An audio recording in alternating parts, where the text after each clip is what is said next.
Bom dia, pessoal. Hoje a gente vai dar continuidade à matéria, né, do segundo tema. Hoje é o capítulo 1. A gente vai falar sobre o movimento da superfície terrestre. Muitas das vezes a gente sente a Terra tremer, né? Não sei se vocês já tiveram a oportunidade de estar na rua brincando ou até mesmo estar na Dutra com seu pai no carro, aí do nada passa um caminhão muito rápido, com um peso bem grande, e a gente sente a terra tremer. Ou de alguma outra forma, não necessariamente precisa estar em um veículo, ou até mesmo estar parado e você sentir o chão tremer, né?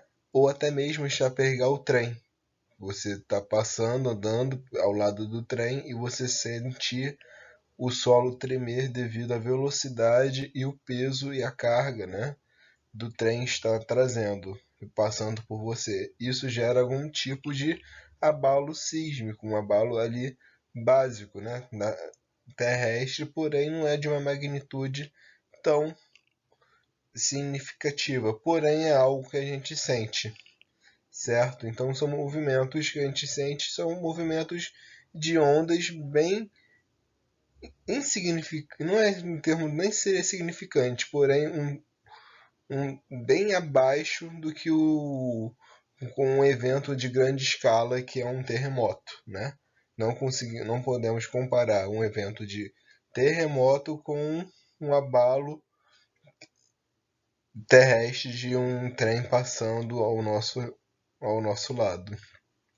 E para a gente entender como é o processo de terremoto, vulcão, tsunami, a gente precisa entender o que é as placas tectônicas, como esse mecanismo terrestre como se funciona, né? Existe um movimento, existe uma teoria que comprove essa, esse fenômeno, né? Então a gente vai estar vendo isso tudo nesse tema, ok? Nesse tema 2, esse é o primeiro capítulo. Então, as placas tectônicas, a gente consegue estar visualizando aqui em vermelho.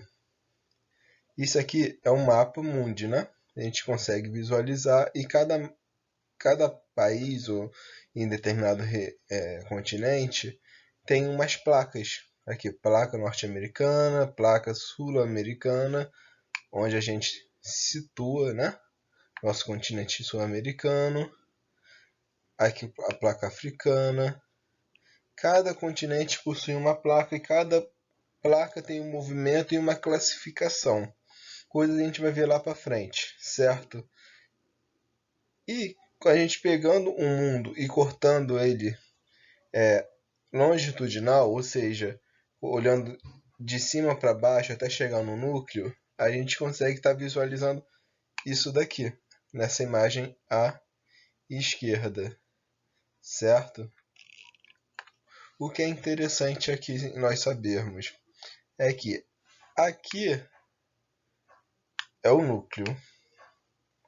O núcleo ele é líquido, certo? O núcleo é líquido e ele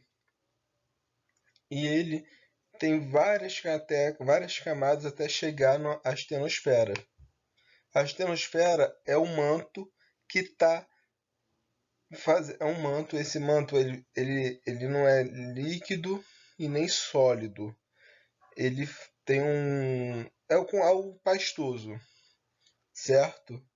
Ele fica debaixo do manto superior, que a gente chama de litosfera. Essa litosfera ela envolve o globo todo, ou seja, isso aqui tudo está debaixo de uma litosfera, que é uma camada sólida do planeta, tá?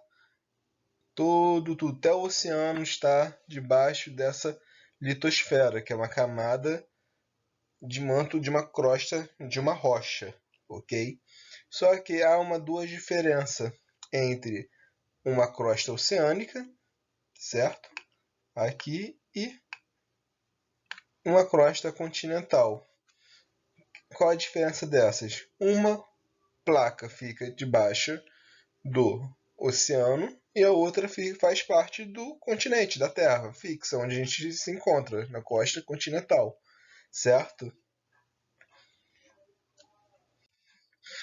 Ou seja, como funciona? Essa litosfera, como eu tinha dito no slide anterior, é a camada, né, do terrestre, aquela rocha que fica ali. Aqui embaixo seria a astenosfera, onde seria aquele manto meio líquido, né, meio pastoso. Aqui ocorre uma corrente de convecção. Como assim, professor? O que é uma corrente de convecção? Basta lembrar de um ar-condicionado. Quando você está no teu quarto e não liga o ar-condicionado, o seu quarto começa a ficar o quê? Quente, né? Ou está no verão, você está no seu quarto e começa a ficar quente. As moléculas do ar que ficam quentes, são mais leves e gera mais calor em si. A gente, quando liga o ar-condicionado, o ar é mais denso, ou seja, o ar gelado desce e o ar quente sobe. A corrente de conversão é a mesma coisa. Quanto mais próximo, quanto mais próximo do núcleo, aqui, olha, aqui está mais próximo do núcleo, né? Esse líquido aqui, esse magma, ele, ele tá aqui próximo do núcleo, ele sobe, tá vendo? Ele sobe, fazendo com que haja uma corrente no interior do planeta Terra, haja uma pressão. Essa pressão exerce sobre a litosfera, que é a crosta terrestre. Só que esse movimento aqui de convenção, ele não é um movimento que está acontecendo simultaneamente, como fosse um liquidificador. Não. Esse é um movimento lento. Isso pode levar anos, pode levar milhares de anos. Porém, esse movimento é contínuo. E esse movimento que gera essa pressão sobre a nossa crosta terrestre faz com que o quê? Essas placas tectônicas, que são essas camadas de crosta terrestre, né? Elas se movimentem, certo? Então, a gente tem uma fenda aqui, ó. A gente tem uma fenda e a placa tectônica, uma está andando para cá e outra para cá, certo? Ou seja, tem uma corrente de convecção fazendo com que ambas as placas não se colidem, tá vendo? Uma vai vir para cá e outra vai vir para lá. Então, as placas tectônicas se distanciam e não ocorrendo colisão, certo? Aqui é um GIF, né? Aqui mostrando. Aqui seria a região do magma, né? No caso, isso tudo seria um magma, aqui seria um núcleo, perdão. Esse magma aqui é mais líquido nessa região. Quando ele vai chegando nessa região, ele vai perdendo um pouquinho do calor e aqui se torna algo mais pastoso. Porém, ele volta para a região dele, né, mais próximo do núcleo, e volta a ter a forma líquida, certo? E forma a ter a forma líquida. E nesse processo de, de circulação, né, faz o movimento dessa crosta terrestre. Com essa crosta terrestre em movimento oposto um do outro, o que não ocorre é o terremoto. Agora, se essa crosta viesse na direção de cá, né, para a direita, e essa crosta viesse para a direção esquerda, provavelmente essas ambas costas, né, iriam se chocar e ia ter um terremoto. Aqui é um zoom mostrando as placas tectônicas, né? O Brasil e os países da América do Sul, está na placa da América do Sul, certo? O Brasil é um país, digamos, privilegiado, porque ele não tem terremoto. Por que ele não tem terremoto? Porque a placa sul-americana, ele ele vai numa direção, ele vai para uma direção totalmente diferente da direção da africana, que é esse daqui. Ou seja, a nossa placa vem para a esquerda e a placa africana vai para a direita. Isso não tendo o que? Atrito entre ambas as placas. Ou seja, por isso que a gente não sente abalo sísmico. Ao contrário do outro lado do continente sul-americano. Aqui, onde está em amarelo, é o Chile, né? Aqui o Chile é um lugar onde tem muito terremoto. Por quê?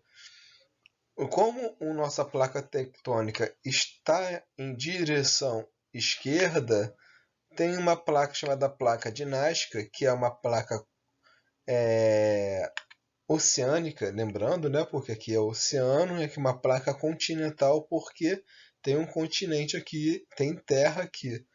Ou seja, essa placa de Nazca ela pode tanto para direita e esquerda, ela pode ir tanto para direita ou esquerda ou para cima. Se essa placa de Nazca for na direção direita, provavelmente ela vai se chocar com a placa do sul. Nisso vai gerar um, um terremoto, certo? Esse terremoto pode ser de uma escala grande, ou uma escala menor, mas isso ocorre, certo? Aqui a gente pode estar olhando outros tipos de placas também, certo? Aqui é a região do Caribe, tá vendo? Outra placa aqui, ó, placa de Cocos, se colidindo com a placa do Caribe. Então, tendo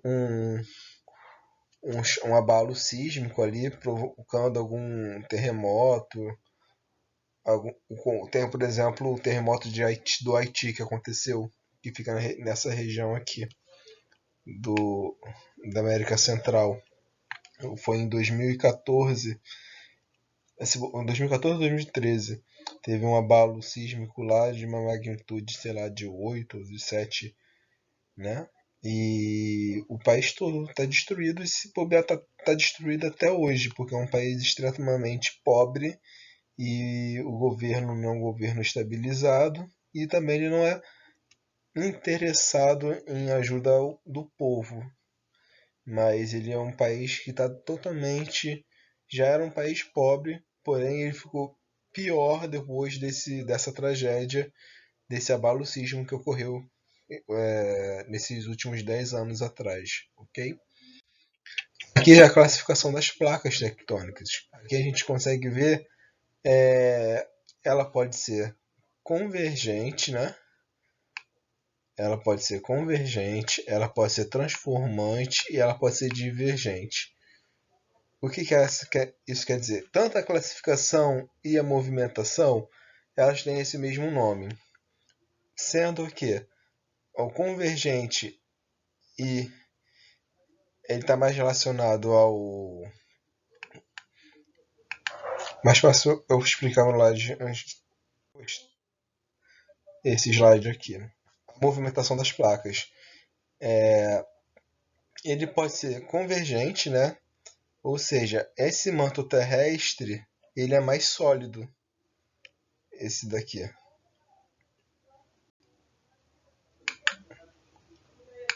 Esse manto terrestre aqui ele é 1000 vezes mais sólido, tem presença de minerais da qual dá uma rigidez, ao contrário dessa daqui. Ela já tem um sedimento da crosta mais maleável. Isso pode acontecer o quê? Formações de cadeias de montanhas. Como assim, professor? O Chile tem a Cordilheira dos Andes, não é? Tem aquela formação gigantesca, quilométrica, que pega de ponta a ponta do país de cadeias de montanhas. O que acontece? A placa de Nazca, digamos que isso aqui é a placa de Nazca, Nazca.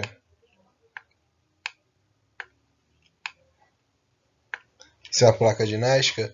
Ele tem um abalo sísmico, ele vem aqui nessa direção, né?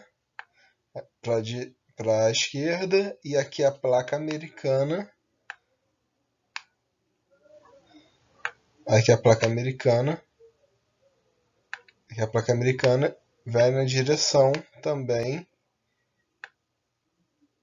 direita e a Nazca esquerda. Ambas se colidem, porém a placa continental, que é essa placa aqui, ela é mais sólida do que a placa de Nazca, que é uma placa que está na placa oceânica, que é mais maleável, que sua crosta terrestre não é tão rígida assim. Quando há essa pressão, essa placa tectônica aqui, ela desce,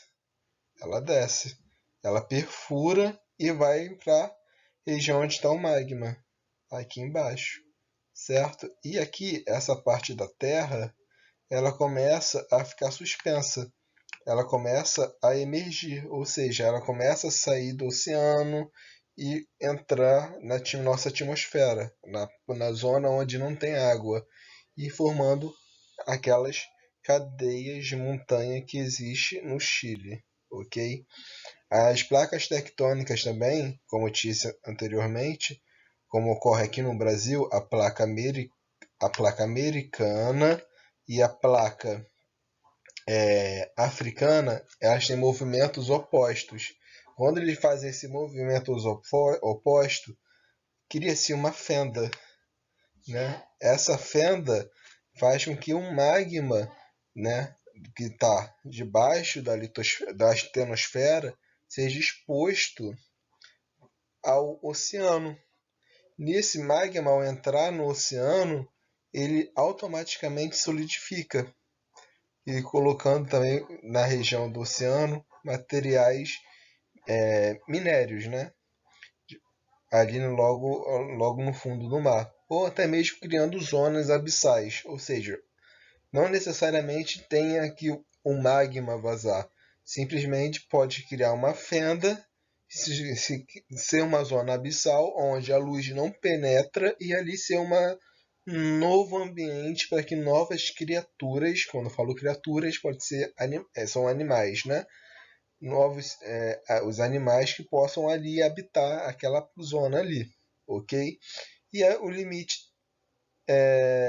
transformante, ou seja, é o movimento da placa, um vai para cima e o outro vai para baixo, certo? Foi aqui o mesmo movimento ali da placa de Nazca, não minto, a placa de coco com a placa do Caribe. Ele pode ir tanto para frente ou para trás, a placa tectônica. Até a placa de Nazca também faz isso, se eu não me engano. Tem uma teoria, né, chamada teoria da deriva continental.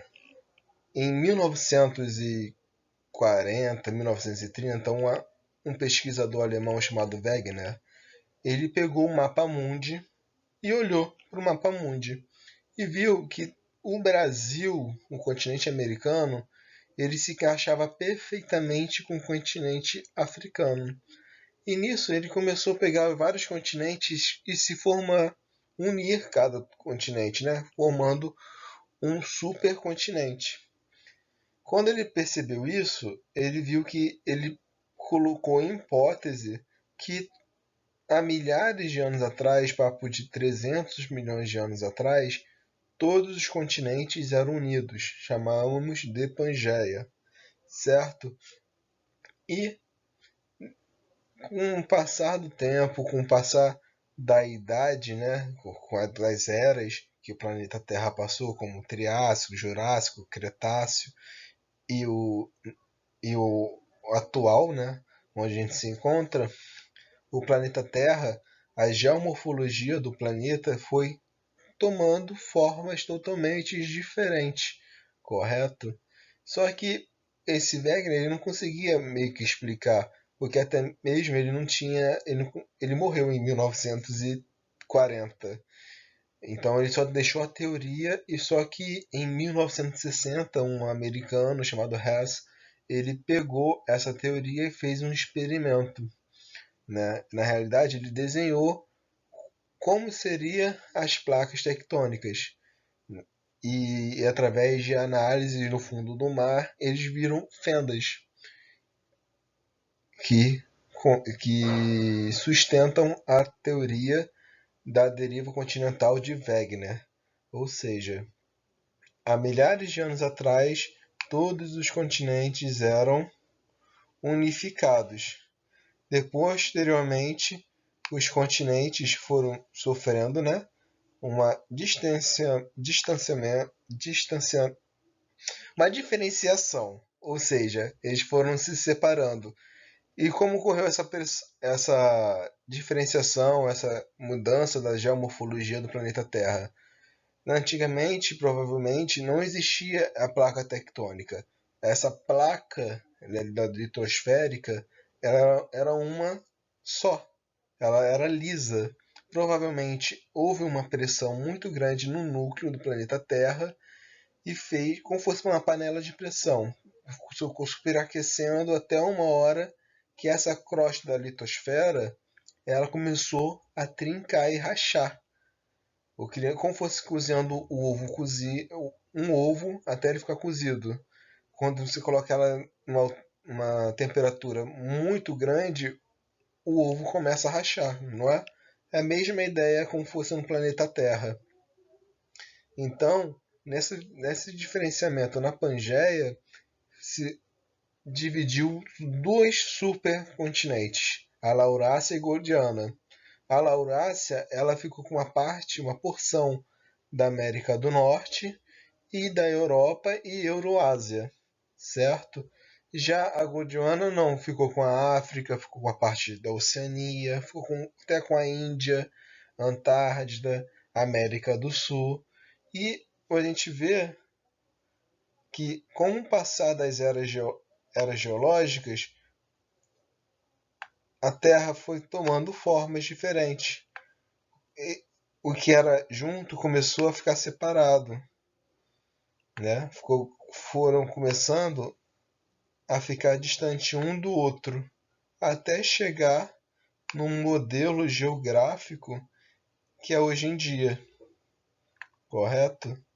Ah, professor, então isso tá assim, vai ficar assim pro resto da vida? Não.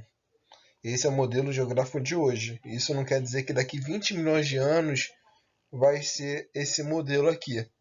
Provavelmente não. Provavelmente a América do Sul pode estar mais um pouquinho mais para baixo, ou algum dos países ou algum dos continentes deixarão de existir devido ao aquecimento global, o derretimento das calotas polares.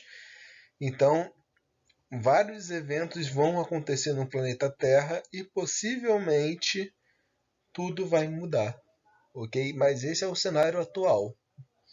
Essa é a nossa geomorfologia, essa é a forma do planeta Terra que é presente hoje. Mas daqui 20 bilhões de anos ou 100 milhões de anos, tudo vai mudar, porque o distanciamento dos continentes é constante, certo? E aqui tem uma animação mostrando o momento exato que a pressão do núcleo fazendo com que quebrando a crosta, né? Quebrei essa crosta aqui, que é a crosta litosférica, né? Que era única só, quebrei ou fazendo as fendas e separando os continentes e o mar entrando fazendo essa divisão. Ok, pessoal? Essa foi a matéria de hoje. Qualquer dúvida, é entrar em contato comigo através do meu e-mail pessoal e profissional lá do Museu Nacional. E assim que possível, eu respondo vocês e tiro a sua dúvida. Obrigado e até a próxima.